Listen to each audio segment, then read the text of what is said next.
ബിപിൻ അൻഷി നമ്മുടെ സെലിബ്രേഷൻ കഴിഞ്ഞിട്ട് ഇനി നമ്മുടെ വിശേഷങ്ങളിലേക്ക് പോവാണ്. എനിക്ക് തോന്നുന്നു ഞാനാണല്ലോ എപ്പോഴും ഇവിടെ വരുന്ന എല്ലാവരോടും ചോദിക്കുന്നത്. അപ്പൊ നിങ്ങൾക്ക് രണ്ടുപേർക്കും നിങ്ങൾ ഇതുവരെ ചോദിക്കാൻ കാത്തുവെച്ച ഇതുവരെ ചോദിക്കാത്ത എന്തെങ്കിലും കാര്യങ്ങൾ അങ്ങോട്ടും ഇങ്ങോട്ടും ചോദിക്കാനുണ്ടോ? ഒത്തിരി ആൾക്കാർ ചോദിച്ചൊരു ക്വസ്റ്റ്യൻ ഞാൻ ചോദിക്കാം. ചോദിക്കും. അതായത് കുറെ ആൾക്കാർ ചോദിച്ചായിരുന്നു, ഇവിടെ ഈ ഷോസിലൊക്കെ പോകുമ്പോൾ ഭയങ്കര ഹൈപ്പറാ, ഇങ്ങനെ ചാടി. അപ്പം എന്നോടെല്ലാവരും ശരിക്കും ഇത് സൂര്യ കൈമൾ തന്നെയാണോ, അതോ ഈ അൻഷിത ഇങ്ങനെയാണോ, സൂര്യ കൈമളുമായിട്ട് ഒരു സാമ്യവും ഇല്ലേ എന്നൊക്കെ ചോദിച്ചാൽ അതിനെ കുറിച്ച് നിനക്ക് എന്താ അഭിപ്രായം? ഞാൻ ബേസിക്കലി സൂര്യ കൈമള ഞാൻ തമ്മിൽ ഫസ്റ്റ് ഡിഫറൻസ് ഞാൻ പറഞ്ഞ, സൂര്യ കൈമള പഠിപ്പിസ്റ്റിന്റെ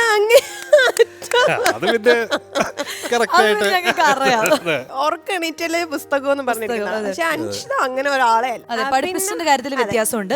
പിന്നെ സൂര്യ കൈമള ഭയങ്കരമായിട്ട് ലൈഫിൽ സ്ട്രഗിൾ ചെയ്യുന്ന ഒരാളാണ്. അൻഷിത അത് കണക്ക് തന്നെ അത് ഉണ്ട്.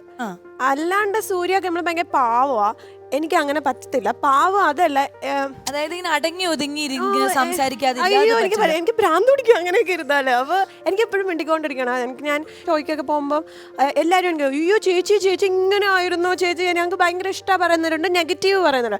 ഞാൻ എന്താണ് അത് എനിക്ക് ഇപ്പൊ ഷോയ്ക്ക് പോയാൽ കാണിക്കാൻ പറ്റുള്ളൂ. അല്ലാതെ എനിക്ക് ബിൻചേട്ടനാ എന്നോട് പറഞ്ഞോളൂ, നീ എന്താണോ അത് ചെയ്താൽ മതി, അല്ല നീ ഇങ്ങനെ അതെന്നെ കൊണ്ട് പറ്റത്തില്ല. സത്യമാണ് ബിബിൻ എങ്ങനെ സഹിക്കുന്നു? കാരണം എനിക്ക് തോന്നുന്നു ബിബിൻ കുറച്ച് സൈലന്റ് അയാളായിരുന്നു അപ്പോഴൊക്കെ, പയ്യാണ്. അപ്പൊ ഈ അൻഷിതയുടെ ഈ ഇതൊക്കെ എങ്ങനെ സഹിക്കുന്നു? നമുക്ക് സ്പേസ് ഇല്ല പറയാൻ. പിന്നെ ബിബിനോട് എന്താ ചോദിക്കാനുള്ള അത് പറ. ബിബിൻ ചേട്ടനൊരു പണി കൊടുത്താലോ? ബിബിൻ ചേട്ടന് ഒരുപാട് ഫാൻസ് ഉണ്ട്. അപ്പൊ അത് ഈ ഗേൾസ് ഒക്കെ ഒരുപാട് ഉണ്ടാവുമല്ലോ. ഉണ്ടല്ലോ. അപ്പൊ അതില് ചേട്ടനെ കണ്ടിട്ട് ഒന്ന് ചേട്ടനെ ഹഗ് ചെയ്യണം അങ്ങനെയൊക്കെ പറഞ്ഞ ആരെങ്കിലും ഒക്കെ ഉണ്ടോ? അങ്ങനെ പറയുന്നവരേ ഉള്ളൂ. ഞാൻ എത്രയോ ഇവന്റെ മെസ്സേജുകൾ വായിച്ചിരിക്കുന്നു, ഫാൻസുകാർ അയക്കുന്നത്. ഒന്ന് കണ്ടാ മതി, ഒന്ന് അങ്ങനെയൊക്കെ പറയുമ്പോ ചേട്ടന്റെ വികാരം എന്താണ് അത് പറയൂ. അയ്യോ വികാരം പറയൂ, സാധനം പറയൂ. വായിക്കുമ്പോ എന്താ മനസ്സിൽ തോന്നുന്നത്? വായിക്കുമ്പോ നമുക്കൊരു സന്തോഷം തോന്നും. ബിക്കോസ് അല്ലേ, അവർക്ക് നമ്മളോട് അത്രയും ഒരു ഇഷ്ടമുള്ളതുകൊണ്ടാണല്ലോ ജസ്റ്റ് ഒന്ന് കാണുക അങ്ങനെയൊക്കെ ഒരു ചോദിക്കും. പക്ഷേ ബേസിക്കലി ഇപ്പത്തെ ഇഷ്ടം ഇതിൽ ചിലപ്പോൾ ഒരു 50% ആൾക്കാർ ഈ പറയുന്നതിൽ 50% ആൾക്കാരുടെ ഇഷ്ടം ബിപിനോടല്ലായിരിക്കും, ഋഷിയോടായിരിക്കും. 50% ഒബ്വിയസ്ലി ബിപിനെ ഇഷ്ടപ്പെടുന്നവരുണ്ട്. അപ്പം ചില കൂടുതൽ ആൾക്കാർ നമ്മുടെ ക്യാരക്ടറാണല്ലോ ഇഷ്ടപ്പെടുന്നത്. അതായത് ബിപിൻ എന്നെ ആദ്യമായിട്ട് കണ്ട സമയത്തൊക്കെ ഭയങ്കര ഇംഗ്ലീഷ് എന്നോട് സംസാരിക്കും. ഞാനാണ് ഈ ഭാഗത്തേക്ക് തിരിഞ്ഞു നോക്കാണ്ട് ഇങ്ങനെയൊക്കെ ഇരിക്കും. ഇവൻ ഇംഗ്ലീഷ് സംസാരിക്കുന്ന രീതിയും കുറച്ച് നല്ലതാ. ഞങ്ങളുടെ രണ്ടുപേരോട് ഇംഗ്ലീഷിൽ എന്തെങ്കിലും ക്വസ്റ്റ്യൻ ചോദിക്കും, പക്ഷെ ഞങ്ങൾ ആൻസർ പറയൂല, ഇംഗ്ലീഷിൽ പറയൂല. അല്ല ക്വസ്റ്റ്യൻ അല്ലെങ്കിൽ ഞങ്ങൾ പൊക്കി പറയും. നീ അൻഷീന്റെ സൗന്ദര്യത്തിനെ കുറിച്ച് ഇംഗ്ലീഷിൽ പൊക്കി പറയൂ പ്ലീസ്. എങ്ങനെയുണ്ട്? നല്ല ഐഡിയ. റെഡി? അപ്പൊ നമ്മുടെ മ്യൂസിക് ഇവിടെ വരികയാണ്, പറഞ്ഞോളൂ.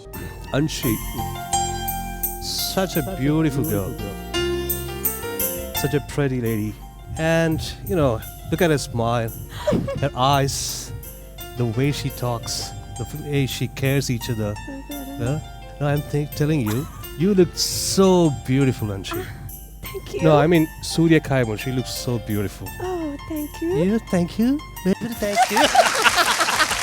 ഇനി തിരിച്ചെന്നെ തിരിച്ച് ഇംഗ്ലീഷില്.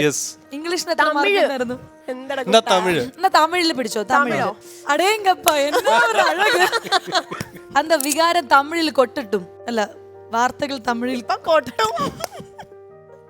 മ്യൂസിക്.